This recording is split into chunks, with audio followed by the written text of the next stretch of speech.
VS4 news YouTube ఛానల్లో మీ వ్యాపార ప్రకటనల కోసం ఈ నెంబర్కి సంప్రదించండి. కవరేజ్కు వెళ్లిన మీడియా ప్రతినిధులపై నటుడు మోహన్ బాబు దాడి చేయడం రెండు తెలుగు రాష్ట్రాల్లో హాట్ టాపిక్ గా మారింది. దీనిపై పార్టీలకు అతీతంగా అందరూ స్పందించారు. బీజేపీ ఎంపీ రఘునందన్ రావు, కాంగ్రెస్ నేత అద్దంకి దయాకర్లు స్పందించి ఖండించారు. ప్రజాస్వామ్యంలో ఇలాంటి దాడులు సరికాదని అన్నారు. తాజాగా ఈ వ్యవహారంపై మంత్రి పొంగులేటి శ్రీనివాసరెడ్డి స్పందించారు. దాడి విషయంలో చట్టం తన పని తాను చేసుకుంటుందని అన్నారు.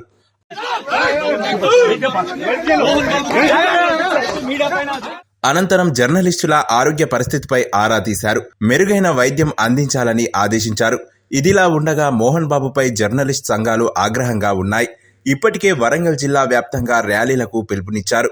తక్షణమే మోహన్ బాబు క్షమాపణ చెప్పకపోతే ఆందోళనలు ఉధృతం చేస్తామని హెచ్చరించారు.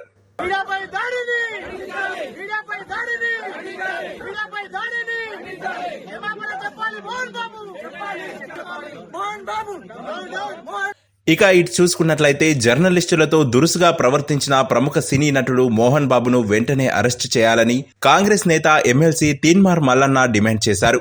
ఈ మేరకు సోషల్ మీడియాలో ఓ పోస్ట్ పెట్టారు. అయ్యప్పమాలలో మీడియా ప్రతినిధులపై దాడి చేయడం సిగ్గుచేటన్నారు. ఇది అమానవీయ ఘటన అని అన్నారు. వెంటనే మోహన్ బాబుపై హత్యాయత్నం కేసు నమోదు చేయాలని జర్నలిస్ట్ సంఘాలు డిమాండ్ చేస్తున్నాయి.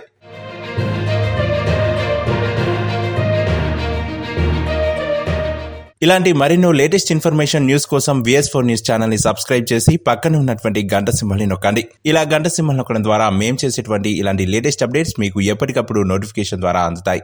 మరొక ఇంట్రెస్టింగ్ టాపిక్ తో మరొక వీడియో ద్వారా మళ్ళీ మీ ముందుకు వస్తాం. అంతవరకు సెలవు, నమస్తే.